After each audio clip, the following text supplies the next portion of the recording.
It's been really almost 5 years since Samsung was holding the innovation leadership on smartphones market. I admit, back then their ideas were bold and cocky, not truly useful sometimes, effective or just dull, but the point is, they had constant rollout of unique features. Years go by and the approach is changing. If Galaxy S10, in addition to well-accepted functions like liquid protection and wireless charging, also had a heart rate sensor and a changeable camera aperture, the S20 series just sent all of that into a techno dump. Does it make Samsung lame or all these changes for the best? We'll answer these and many other questions in our review. My name is Bogdan, welcome to Tech Fellas. Let me have a bit of nostalgic whining over its outer look. At the time of S3, S4 and S5 it was indeed controversial, but people remembered these smartphones for their peculiar design. It was imitated by many companies. Alas, in our time no one will buy a plastic product at the price of a flagship, and companies are tired of experimenting with materials, so we are basically stuck with glass sandwiches that try to show off only with camera block shapes. This year's Samsung showstopper is a vertical rectangle. I understand that it's my personal problem that I fancy last year's horizontal strip more, but frankly speaking what we see now is not better and not worse than iPhone 11 Pro has on its back. It's just another solution, that's all. Among the mentioned limitations, whole Galaxy S20 line got rid of headphone jack. It seems that everyone is already okay with this, so we'll pretend that it suits us as well.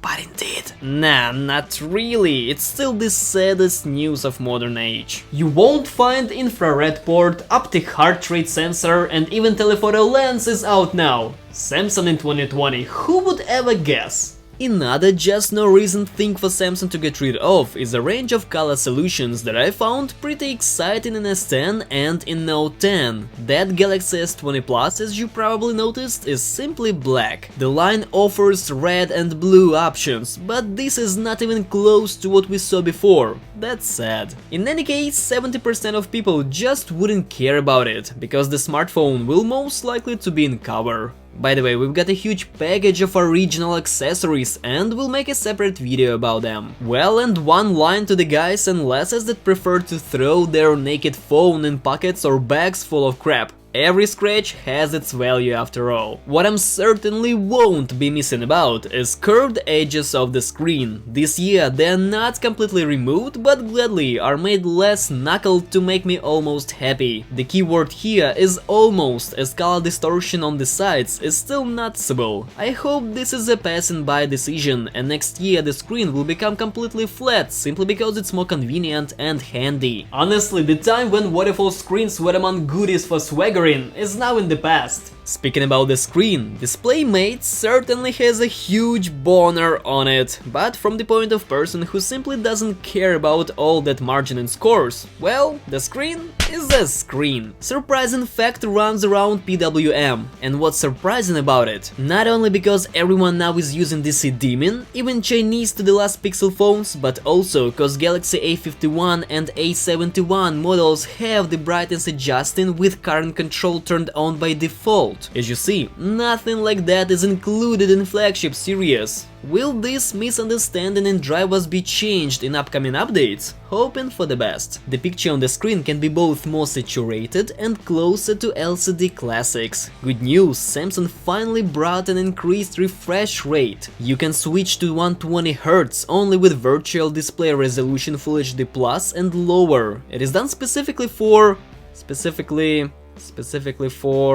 I guess battery life? Actually, the difference in discharge between WQHD Plus at 60Hz and Full HD Plus at 120Hz in daily use is not that noticeable. But if you are on emergency 10% of battery life, it is obviously better to turn off the awesome screen smoothness. More in benchmark tests soon up next. As we understand, Always On Display has been through a global cut-off, like there's no more background images at any of modern Samsung smartphones. Otherwise, there are still a lot of settings here and plenty chips to choose from. There is also increased screen sensitivity toggle, gestures for haters of buttons, and of course a dark theme mode. In general, a basic range of settings for tinkering enthusiasts. Behind this cool and best ever screen according to the Ministry of Wonderful Screens, there's equally awesome ultrasonic fingerprint reader. It still cannot compete with good old back-body analogs that are rapidly losing popularity, but you can surely live with it. Face recognition is also not lightning fast, but in the same way completely bearable. I'd like to note that there are options to increase its accuracy, recognition upon closed eyes, and much more. Galaxy S20 Plus, at least the European version of the smartphone, has Exynos 990 chipset on board, inside which, in addition to the all extra goodies, there is 8-core processor, the most powerful units of which run at 273 GHz, and Mali G77 MP11 graphics. This band copes with tasks kinda like a blacksmith with a chop of nuts. Games run smoothly and quickly, daily software, not surprising, also fires. Looking on benchmark tests, I frankly expected more tasty scores, however I think that upcoming optimization from both the manufacturer and software dealers won't make you think about changing this model cause of hardware in nearest years. Honestly, we were more worried about how things are going with heating and resulting slowdown. In short, the answer is so-so. The smartphone quickly warms up to a noticeable temperature, besides you don't have to load it with something heavy for this. Take a look, there are results of 2 throttling tests in a row of the initially cold smartphone. Let's do the math. Absolute throttling, that is the difference between the default performance and its minimum peak, was 35%. The average scoring values between these two tests is 16%. Frankly, this is not a slight drop in less than half an hour. Perhaps it's just that at the moment all the efforts of the company are into fixing camera jiggling, and therefore there is no time for secondary questions like squeezing all the juices from the chipset and optimizing its work. Battery life of S20 Plus is even less exciting. The smartphone's maximum is a day upon normal use, unless of course turning everything off, using minimum brightness and so on, you can probably make more out of it. Without any restrictions, the phone gave us its full life from morning till morning. With active power consuming, it was more realistic to drop to zero before coming home from work, in which we also succeeded a couple of times. Flagship can boast with wireless charging, both direct and reverse, which in principle was obvious, as well as fast charging,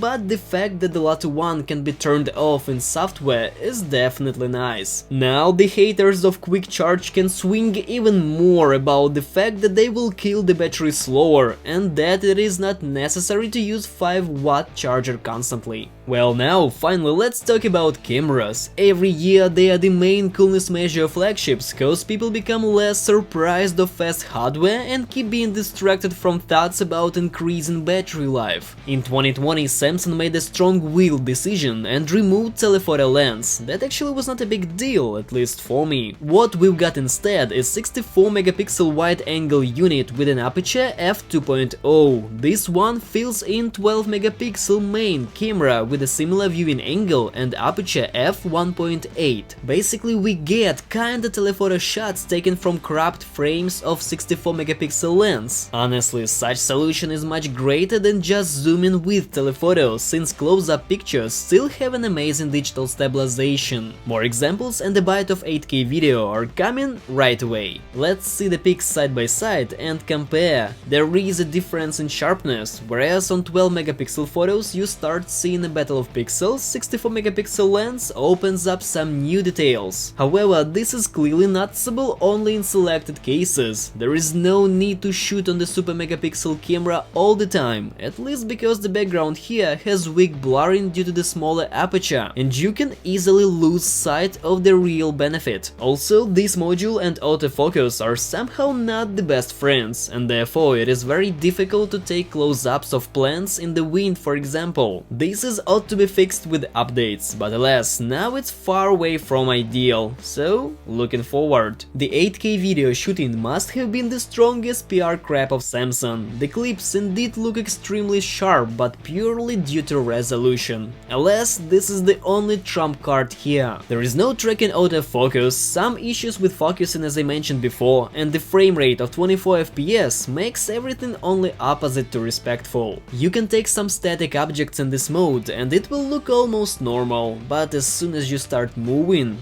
well, you see by yourself, there are certain drawbacks. On the one hand, Samsung's got for us a nice achievement. On the other hand, by far, I would rather not shoot 8K videos on this camera. After all, it's better to talk about things that most people will actually use. The capabilities of the main cameras. As always, they are great in here. Apart from traces of ridiculous noise reduction in classic Korean style, somewhat more saturated colors, everything else looks incredible. Ultra-wide lens takes photos close to main camera in colors, and its only flaw can be called the weak workout of contre-jour, which is excusable cause of viewing angle. Otherwise, you will face what we call our favorite situation, when you can randomly choose any shot from 5 photos and will definitely hit the one your eyes will be happy about, which means one shot equals one successful photo, and this applies to both cameras. During the night, both big ass lenses of S20 Plus shoot well, even if you still try to take some pseudo telephoto pictures with f2.0 aperture and tiny pixels. This process doesn't take too much time and no special skills or no overconfident hands are needed. Details appear to be well, backlight sources have no chance to strike your eyes, noises are successfully cut out. In general, Samsung gave us pretty pleasing results. When shooting 4K video, you can switch between lenses and software kinda zoom. In my humble opinion, and not really a surprising fact, the main wide camera shoots the best quality clips. When the ultra-wide one also doesn't hit the floor, I'd say it has decent clarity as for the pocket camera and quite smooth adaptive algorithm. Stabilization is highly nice and allows even intentional shocks or moves of your hands while filming and still get a very pleasant result. If you demand smoother and even less shaky picture, there is a super stabilization, however only in 1080p resolution videos. Overall, it's up to you to decide whether you need smoothness or crispy details in your clips. At the time of receiving that smartphone, its front-facing camera was filming some weird stuff. After one update, it's got enough power to focus normally and take excellent pics not only during the day but also at night. Just if you spot some flaws on the photos, pay attention to the amount of light. Even in not the best conditions, the output pleasantly surprises. What I'm trying to say: firstly, the front camera is good indeed, and secondly, Samsung at least tried their best to fix bugs and enhance the smartphone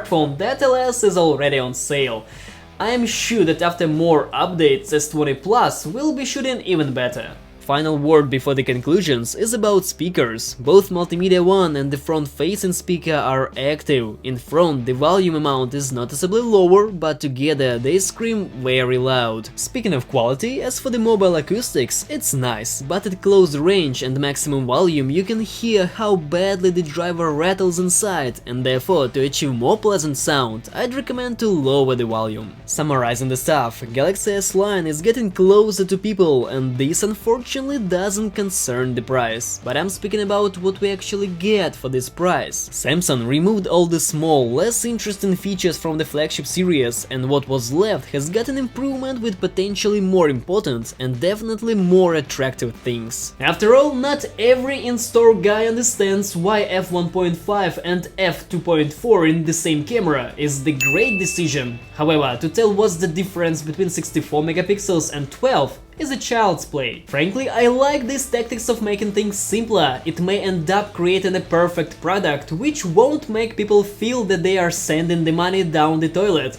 Actually, S20 and S20 Plus almost fit that description. I will leave a couple of links for buying mentioned smartphones in internet stores in the description box below, and if you like this video, then why not to support our channel by subscribing to it, hitting the like button, ringing the bell to stay tuned for more cool content. My thanks for watching and cheers!